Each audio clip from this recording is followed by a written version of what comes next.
আমরা কথা বলেছিলাম সুকান্ত মজুমদার এবং শঙ্কর ঘোষের সঙ্গে। এই মুহূর্তে আমাদের সঙ্গে দার্জিলিংয়ের বিজেপি সাংসদ রাজু বিস্তার টেলিফোন লাইনে রয়েছেন। আপনাকে স্বাগত জানাবো। এবং যে কথা আমরা ইতিমধ্যেই দেখতে পাচ্ছি এবং শুনেওছি, দেবেন্দ্র ফডনবিস তিনি বলেছেন তিনি চিন্তিত অনুপ্রবেশকারীদের নিয়ে, কিন্তু মমতা বন্দ্যোপাধ্যায় কেন কোনো চিন্তা নেই? আপনার কি মনে হয়?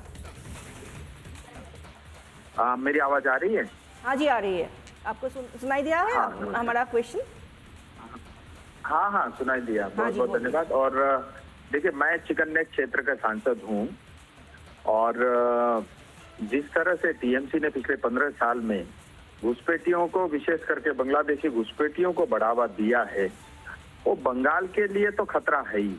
और ये खतरा क्योंकि बंगाल जो है रोहिंग्यास के लिए, घुसपैठियों के लिए सेफ हेवन बना हुआ है। मैं अभी बॉर्डर से आ रहा हूँ जहाँ बीएसएफ जो है, बॉर्डर सिक्योरिटी फोर्स जो है मतलब बॉर्डर में खड़ी थी। और मैं देख रहा हूँ कि बंगाल में आज भी 500 किलोमीटर बॉर्डर फेंसिंग नहीं हुआ। उसका एकमात्र कारण है क्योंकि टीएमसी सरकार ने एनओसी नहीं दिया।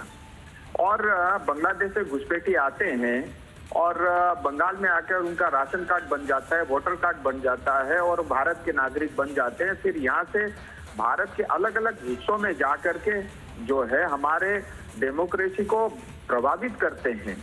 और मतलब आश्चर्य इस बात का होता है कि टीएमसी और ममता दीदी की सरकार अपनी कुर्सी बचाने के लिए बंगाल के साथ खिलवाड़ कर रही है और देश के साथ खिलवाड़ कर रही है। और करोड़ों की संख्या में जो है बांग्लादेशी घुसपैठी बंगाल के रास्ते होते हुए देश के लिए खतरा बन के बैठे हुए हैं। ধন্যবাদ। আমরা কথা বলছিলাম সাংসদ রাজু বিস্তার আমাদের সঙ্গে ছিলেন এবং প্রত্যেকের কথা আমরা শুনছি এবং প্রত্যেকেই কিন্তু রীতিমতো উদ্বিগ্ন। দেবেন্দ্র ফডনবিস তিনি বলছেন মহারাষ্ট্র এই বাংলাদেশি অনুপ্রবেশকারীরা থাবা বসাচ্ছে, ভারতীয়রা তারা কাজ পাচ্ছেন না, কাজ করছে কারা? এই বাংলাদেশি অনুপ্রবেশকারীরা তারা আমাদের ভাতের পাতে থাবা বসাচ্ছে। সেটা সব জায়গায় চিন্তার বিষয়, উদ্বেগের বিষয়। কিন্তু মমতা বন্দ্যোপাধ্যায় একেবারে কোনো উদ্বেগ নেই, নিরুত্তাপ। এই নিয়ে আমরা কথা বলেছিলাম শঙ্কর ঘোষ শিলিগুড়ির বিজেপি বিধায়কের সঙ্গে। তিনি কি জানালেন শুনুন। দুর্ভাগ্যবশত মাননীয় মুখ্যমন্ত্রী মমতা ব্যানার্জি তিনি ক্ষমতায় টিকে থাকবার জন্য অনুপ্রবেশকারীদেরকে আমাদের দেশের অভ্যন্তরে জাল বিভিন্ন পরিচয়পত্র তার জনপ্রতিনিধিদের মাধ্যমে বানাতে সাহায্য করছেন, সহযোগিতা করছেন। এবং পশ্চিমবঙ্গ যে ফেক ডকুমেন্টের একটা আধার ক্ষেত্র বা কারখানা হয়ে গিয়েছে এই বাংলাদেশিদের কারণে, অনুপ্রবেশকারীদের কারণে, সেটা আজ প্রমাণিত সত্য।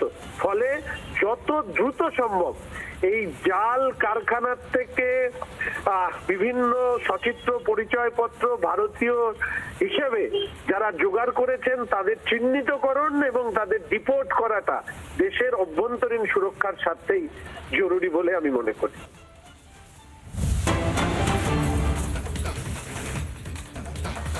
নানা ধরনের কন্টেন্ট দেখার জন্য লাইক করুন, শেয়ার করুন আমাদের ফেসবুক পেজ, সাবস্ক্রাইব করুন আমাদের ইউটিউব চ্যানেল।